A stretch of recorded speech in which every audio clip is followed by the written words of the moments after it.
Hey, welcome to Musical Mondays. It's July 10th, and I'm welcoming Devours to the live stream tonight. And there we go.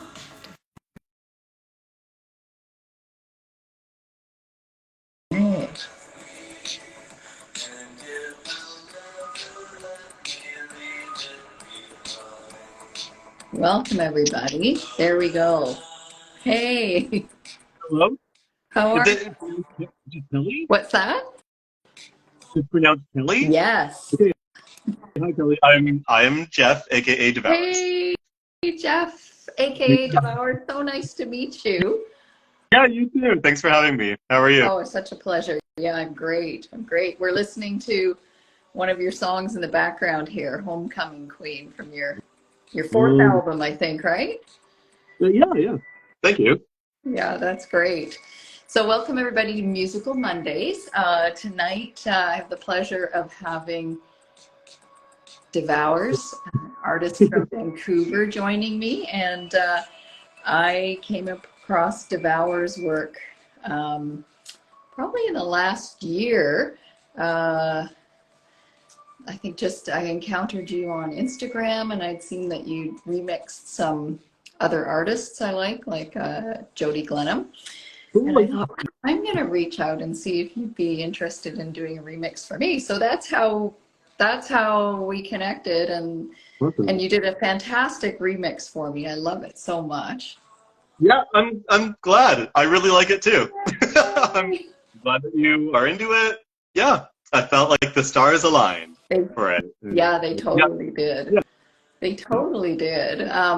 We're just having people join, so I'm multitasking a bit, just waving at people as they come into the room. So welcome, everybody. Okay. Thanks for tuning in. And for those of you who just jumped on, we have Vancouver artist Devours joining us tonight. And do you want me to call you Jeff or Devours while we're talking? Yeah, call me Jeff. Okay. That's fine. Hey, Jeff. Awesome. Instagram Live. I think this is maybe my first Instagram Live. So, yeah. So we'll see how it goes. Okay, cool. I've been doing Instagram Lives every Monday since early on in the pandemic. So it's my Monday evening activity, and I just recently started having folks join. So it's great to have you join tonight too. Thank you. Yes, Jeff is a genius. Somebody's saying in the chat. I have to agree. And then someone's saying they love Homecoming Queen so much. Oh. Yay! Is it just your followers who are seeing this, or is it on my? I think both of our followers see it. So if we both go live, people in both of our networks get notified. Whoa! Okay. Hi, all of my followers. Yeah, that's great. Are you seeing the chat too, Jeff? Are you able to see the chat? Oh yeah. Yeah, at the bottom. Okay. Wow, I seem like such a dunce. Yeah. No. Hi, everybody. Okay, let's chat about you. How are you? No, I want to chat about you too.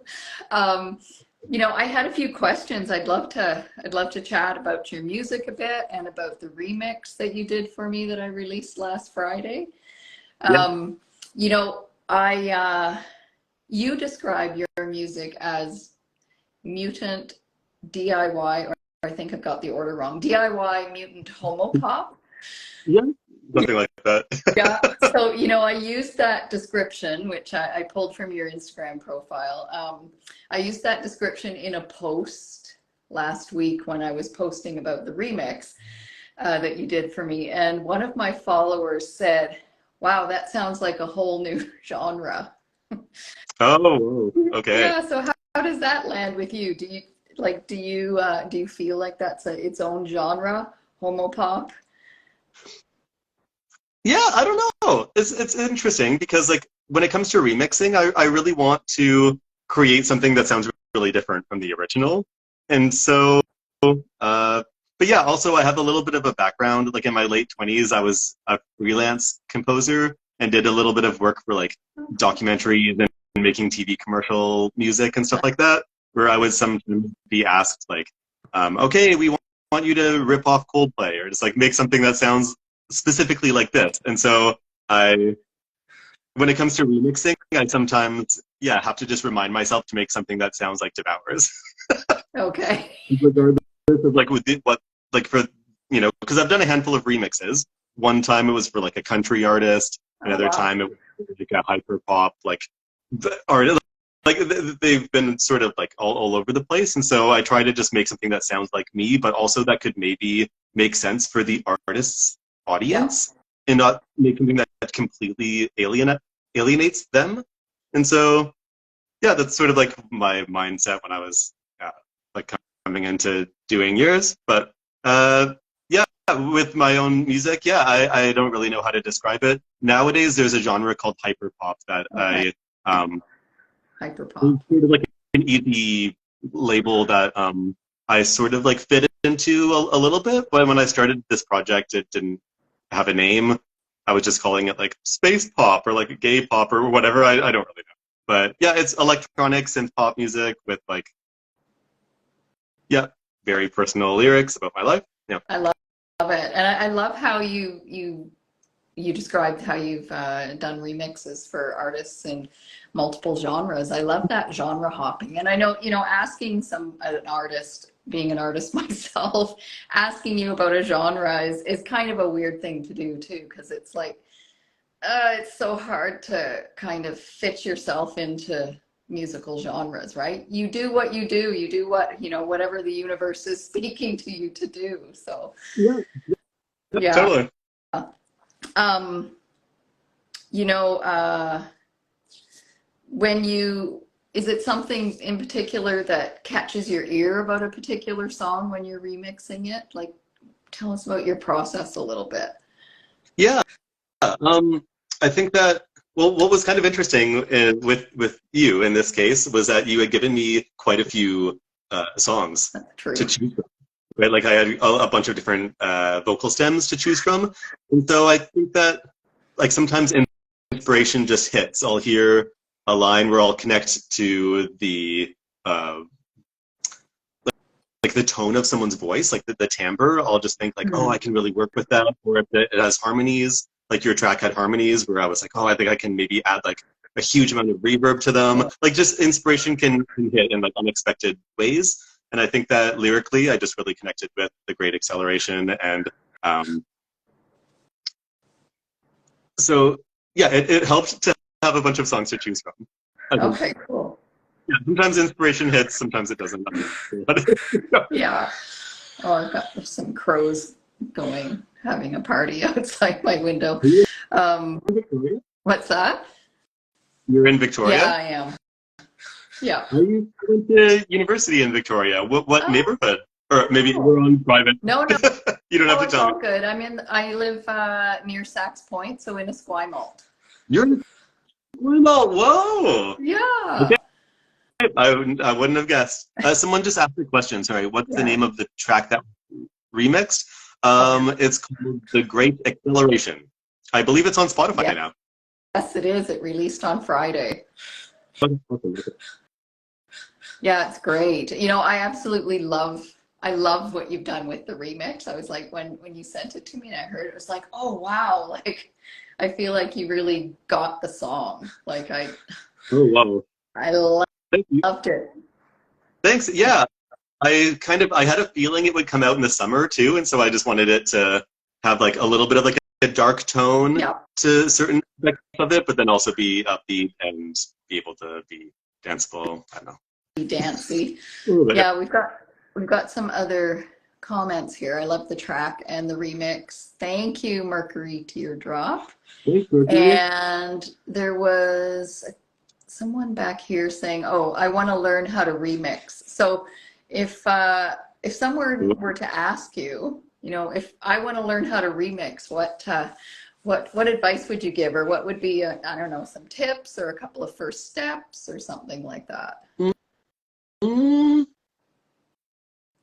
I don't know.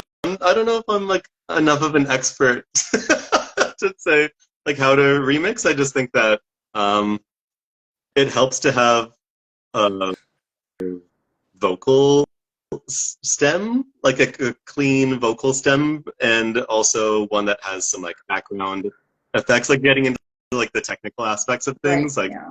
things that you need to remix. Sometimes people will reach out and ask me to do a remix, but you can hear the guitar bleeding through it, the vocal track. Ah, So right. Okay. that's just one like very basic thing, is that in order to remix, you need like good quality like acapellas and vocal stems. Right. But yeah, sometimes I don't know, like some people take it quite literally and they just keep the whole vocal track intact and just create a new chord progression.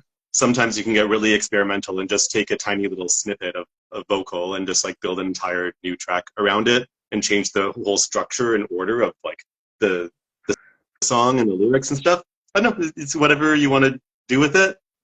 I use Logic to make my Okay. music and remixes. I think it's like a pretty user-friendly software. But yeah, I'm not sure. Okay. No, that's great. That's great. I'm sure that that was appreciated by the folks that were asking about that. You know, and maybe shifting from remixing to the music industry a bit. If you don't mind, I noticed you had a recent post that came out where you were talking, kind of speaking to new and younger musicians about staying true to yourself and protecting your spirit and your mental health. And you know, I know the music business is not a friendly place for for us folks who are in it, for us artists who are in it. Yeah. Do you want to speak to that a little bit, or what kind of advice you would give to new or younger folks starting out? I don't know. Yeah, I think the post kind of said it. You know, I think the music industry is really good at making you feel like you need to be a part of it and play the game, Yeah. and you need to sort of like, it makes you feel like you are never going to be like powerful enough on your own, and so you need to like play the part and sign with the label and do what the label tells you to do. Like there's so much Yeah. pressure to go down this path, and I think that one of the biggest lessons I've learned in these past 8 years or so, because I originally, you know, like grew up a little bit naive, thinking like that's what I wanted as well, was to just sort of like put out an album, sign with the label, go on tour, like the typical trajectory. But Yeah. it happens to so few artists, and I've learned a lot about like doing things on my own terms and not trying to change myself in order to be sellable by labels, you know? And I Yeah. think that I've just sort of learned, you know what, like I'm not Taylor Swift. Like I'm not the girl or boy next door.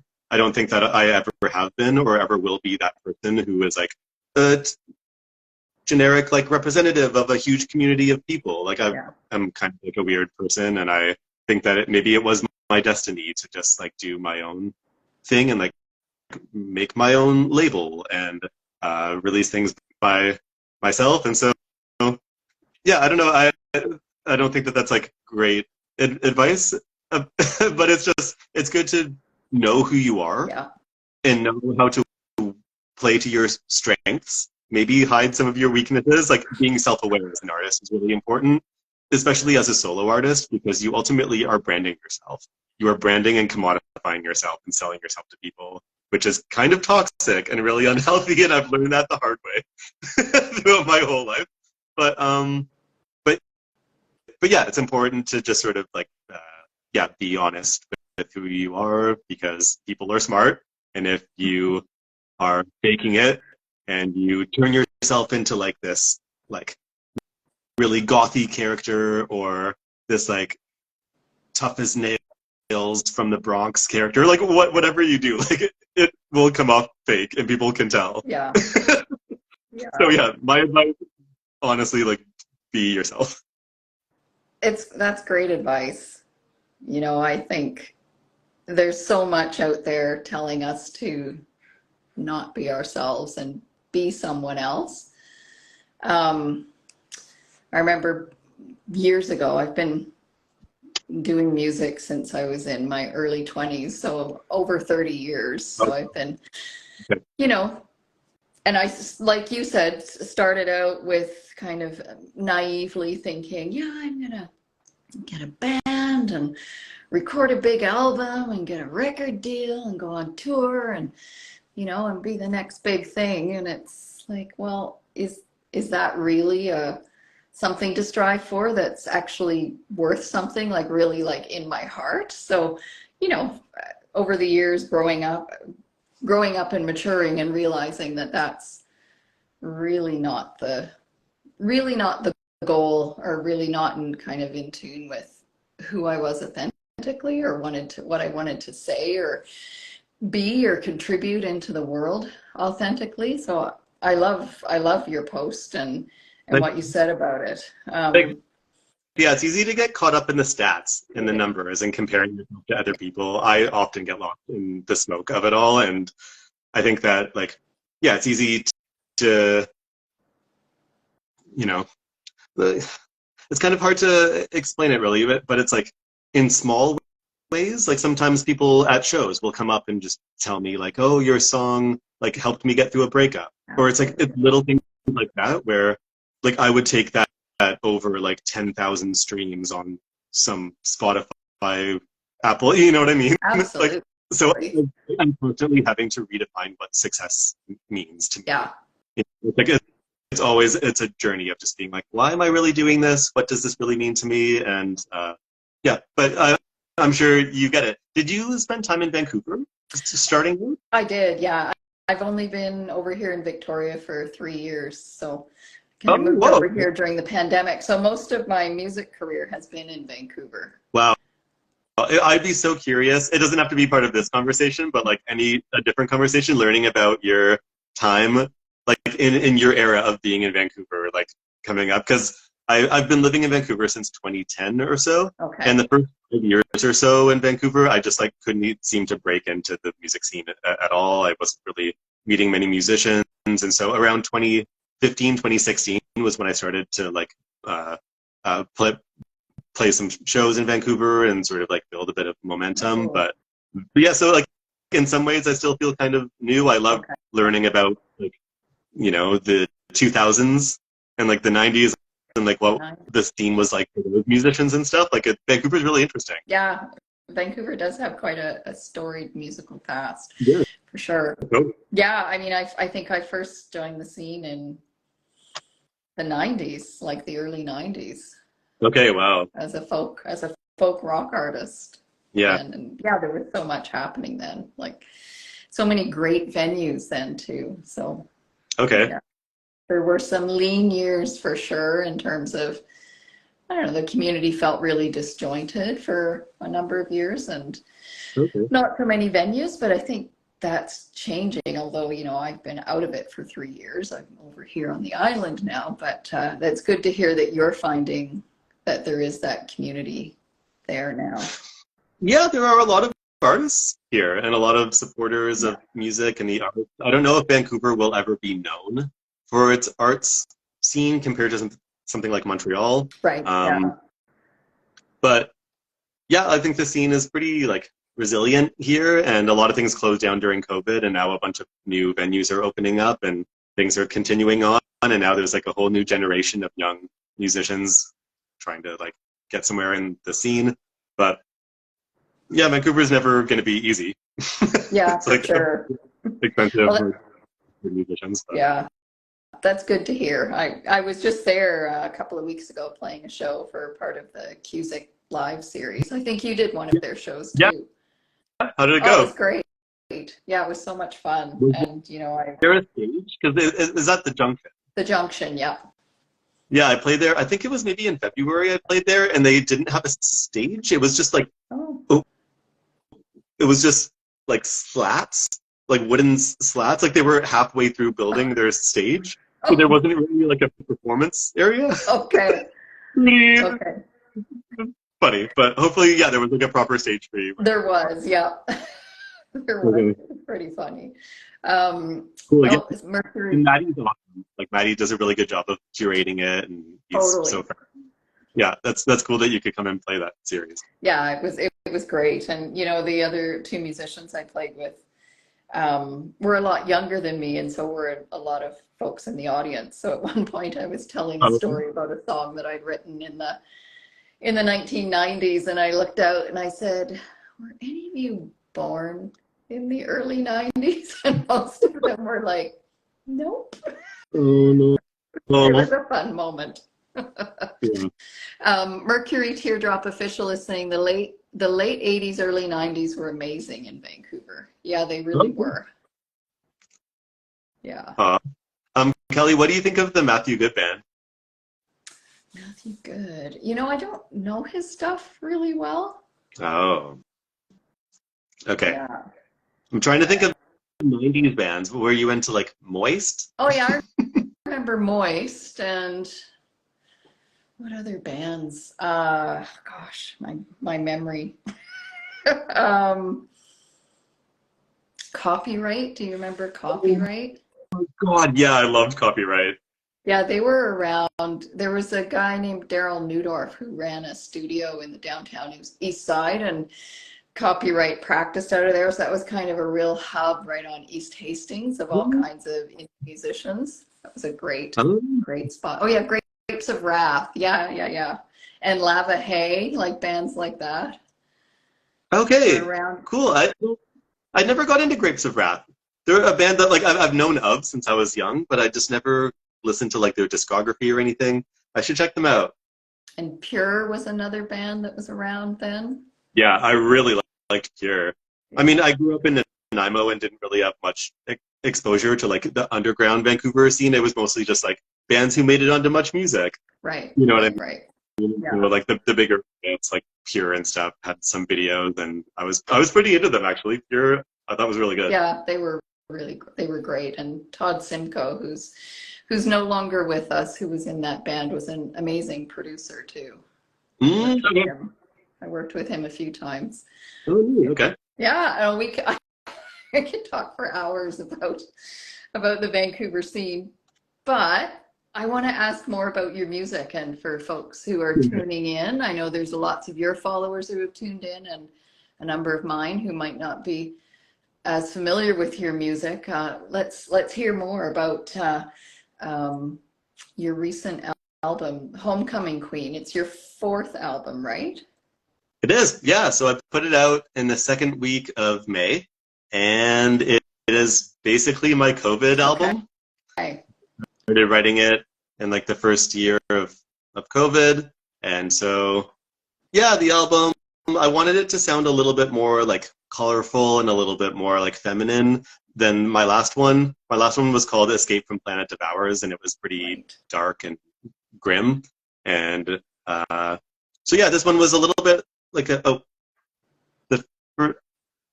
thanks everyone. Cool, yeah. So like with this album, yeah, I just wanted it to basically be a pop album.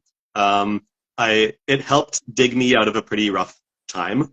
Like COVID was horrible, in a lot of ways, like probably the worst 2 years of my life. And so yeah, like I think I wanted to make something that was a little bit more sort of like easily digestible, and yeah, the album, like part of the songs are personal, some of them are about family, some of them are about friends. It's sort of about like looking back on my past and trying to figure out where my life is going. It's not quite a midlife crisis album, but it's sort of like the beginning of what might be like an arc or like a new trilogy of like my midlife crisis years of like approaching 40 and being like, what am I doing? So there's a new thing about chiptune elements. Okay. Yeah, I'm not super familiar with like the whole genre of chiptune, but yeah, I mean, I grew up listening to or like playing Nintendo games and stuff. I think that it just sort of like managed to seep into my influences. Cool. But yeah, I don't know. I'm proud of the album. It's on vinyl. Beautiful vinyl. I Yeah, might add. Works of art. thank you. Someone's listening to Homecoming Queen right Isn't now. that Thank you. amazing? Yeah, that's great. Yeah, so like the vinyl has been out for a few months. I'm playing some shows. No Victoria shows this summer, Kelly. I am having Darn. a hard time finding venues in Victoria. I've Oh, played I played a really neat festival in Nanaimo at the end of May right. called Back The Fest, backyard. and it was so good. It was so fun. It was such an amazing Cool. festival. And I wish that Victoria had something like that aside from Rifflandia, which is like apparently Paris Hilton's going to come play this year, which is cool and everything. But I wish that Victoria had like a few more things going on. I know. I know. There's not a lot, but Yeah, but like the aim for the back half of the year, I'm going to do a little bit of touring outside of BC. But oh, then great. like in the fall, in the fall, I really want to come back to the island. We'll try to find something in Victoria, but it's been hard for a while to just like find a venue. Yeah. Nanaimo, Cumberland, Sunshine Coast are a little bit easier. Oh, Yeah. still waiting for you to pop south Oh, of the south border. of the border. That's the dream. Yay. It's so expensive for Canadian artists that it costs like well over $1,000 to just legally go play a show I know. in the state. So, Yeah, there's a lot of red tape to get through there. Hey. yeah. Yeah, to do that. Oh, that's great. Well, I hope you can get back to the island. That would be awesome. Yeah. I'd love to come and see you play. Thanks. Yeah. Do you do some touring on the island? Like, do you have some shows coming Yeah, up? I've got some shows. Actually, I'm playing a show this Thursday, an outdoor show here in Victoria, at Cool. Willows Beach. So that'll be a beautiful setting. And then I've got some shows coming up through the rest of the summer. You mentioned Cumberland. I'm playing at the Weird Church in Cumberland, which sounds like an amazing venue. If you want to check that one out, Yeah, I've play a played some, show. but at like I think it's called the Masonic Hall. Okay. That's the only place that I've played. I've been there a few times in Cumberland, but yeah, there's like the Waverly Yeah. that I haven't played before, but yeah, the church I haven't heard of. That sounds cool. Yeah, it is cool. And you do a talk the next day. So it's not a Christian-based church, but it's like a gathering of people who, I don't know, want to talk about certain topics. So I'm playing a Cool. show and then doing a talk the next day. So I'm not sure what the topic is yet. But that should be super fun. I'm looking forward to that, doing something a little different. Cool. Yeah. Okay. Yeah. And do you like what's on the horizon for you? Like writing new music still? Is it top secret? No, Like no, what's not top secret at all. I've been doing some live songwriting on my weekly live stream, so I'll continue doing some of that this summer. So yeah, I'm working on a new album, and we just had this remix come out on Friday that you did, and I have a music video coming out for it next Monday during my live stream. I'm premiering that, and with the green car? with the green car. Isn't that amazing? Yeah, I can't wait to Yeah. see it. Like the clip that I saw, I was like, oh my god, did she actually make a full video for this? Like, it's gonna be Yeah. cool. Yeah, I did. And it's like a 1928 Ford Roadster, I think is what it is. I put a call out for an old car. And actually, it turned out the videographer, John Flatman, who I work with, his uncle has this car that he built. So we used the car in the video, and it's pretty cool. I love it. It goes really well with the song. So that's coming up. Yeah. Video and some shows and maybe some other remixes. So yeah, lots coming up. Maybe we could do a show sometime in Victoria together. That'd be super fun. I would love that actually. Yeah. Yeah. That'd be really cool. Where do you even play in Victoria? Yeah, there's the Victoria Event Center, which is That's the one I've heard of. yeah. Someone in the Vancouver scene has mentioned that place. Yeah, that's a pretty cool venue to do a show at. Okay. So It's downtown? it is, yeah, right downtown. Like I think on Johnson Street or something like that. Oh, cool. Okay. Yeah, let's make that happen. I used to live in Fernwood. Oh, did you? I love Fernwood. I love it too. I miss it. Yeah. So I've been eager to come like revisit Victoria. I played a few shows there at the Copper Oh, Owl. okay. Yeah, I don't think they're doing music anymore. I think they may have been No. a victim of the pandemic. Yeah. Yeah, I think they were too. Yeah, which is too bad. Yeah. But Yeah, so I'll but I'll keep my ears open if I hear of any other venues. yeah, But this fall would be that's like the vision is to come this fall. amazing. I can't wait to see the music video that you made for this. Thank you so much for like putting in so much effort to like promote it and stuff like that. So thanks. I'm really happy with how the remix turned out. I was eager for it to come out. So Me yeah. too. I love it. So yeah, so thanks for I'll probably wind us down because I try and keep the live streams around 30 minutes because then the algorithms are a little friendlier to me when I repost them. Oh, cool. But thanks so much for joining, Jeff. And if you haven't heard Devours music yet, check it out. Devours is available on all the streaming platforms, YouTube, Bandcamp, and also check out the new remix that Jeff did of my song, The Great Acceleration. I absolutely love it, and it's out now. So yeah, thanks for joining, Jeff. It's so great to see you, and hopefully we'll get to meet in person in the not too distant future. Yeah. Oh, Mercury Teardrop. Thank you very much Yay! for saying that. Yeah. Yeah, this was fun. Wow, Instagram Live. I never do it. This has been a good learning experience. Cool. Yeah, I'm sure I will meet you in person eventually. Thanks for chatting with me, Kelly. Thanks so much for joining, and talk to you soon, I hope. Yeah. Okay, Cool. take good care. Bye. Yeah. Bye, everyone. Thanks for tuning in.